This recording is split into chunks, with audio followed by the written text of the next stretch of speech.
بسم اللہ الرحمن الرحیم۔ السلام علیکم۔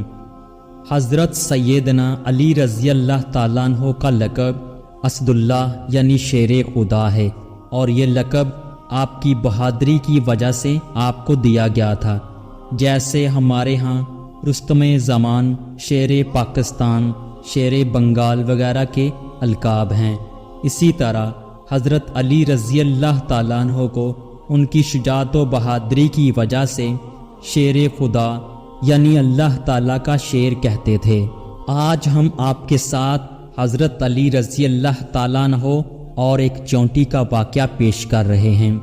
واقعہ کی طرف بڑھنے سے پہلے اگر آپ نے میرے چینل کو سبسکرائب نہیں کیا تو میرے چینل کو سبسکرائب کر لیں، بیل کے بٹن کو پریس کریں اور آل نوٹیفیکیشن پریس کر دیں تاکہ نئے آنے والی ویڈیو آپ کو بر وقت ملتی رہے۔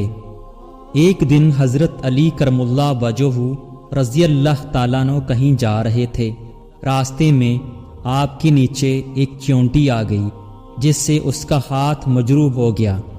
آپ تھوڑی دیر کھڑے ہو گئے اور افسوس کرتے رہے، حتیٰ کہ چونٹی سوراخ میں چلی گئی۔ رات کو خواب میں دیکھا کہ حضور صلی اللہ علیہ وآلہ وسلم فرما رہے تھے کہ اے علی، تم نے کیا کیا؟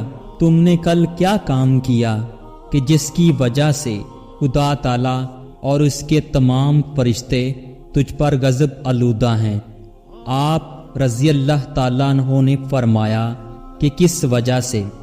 حضرت محمد صلی اللہ علیہ وآلہ وسلم نے فرمایا، تم نے چونٹی کا پاؤں زخمی کر دیا ہے، وہ حق تعالیٰ کی یاد میں سے ہے، اور جب سے پیدا ہوئی ہے ذکر الہی سے غافل نہیں ہوئی سوائے اس وقت کے جب اس کا پاؤں مجروح ہوا۔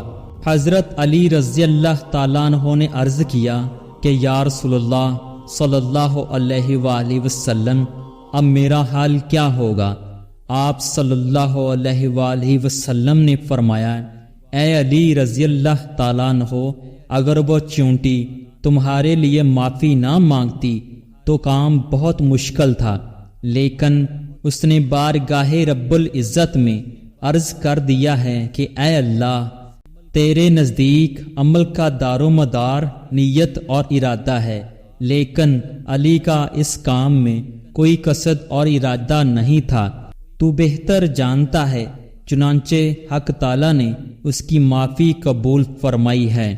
یہ بات سن کر حضرت علی رضی اللہ تعالیٰ عنہ کو اطمینان ہوا اور وہ خواب سے بیدار ہو کر اللہ تعالیٰ کی یاد میں مشغول ہو گئے۔ اگر یہ میری ویڈیو آپ کو پسند آئے تو لائک کریں اور شیئر کریں، اور بیل کے بٹن کو پریس کر دیں، آل نوٹیفیکیشن بھی پریس کر دیں تاکہ نئے آنے والی ویڈیو آپ کو بر وقت ملتی رہے۔ شکریہ، اللہ حافظ۔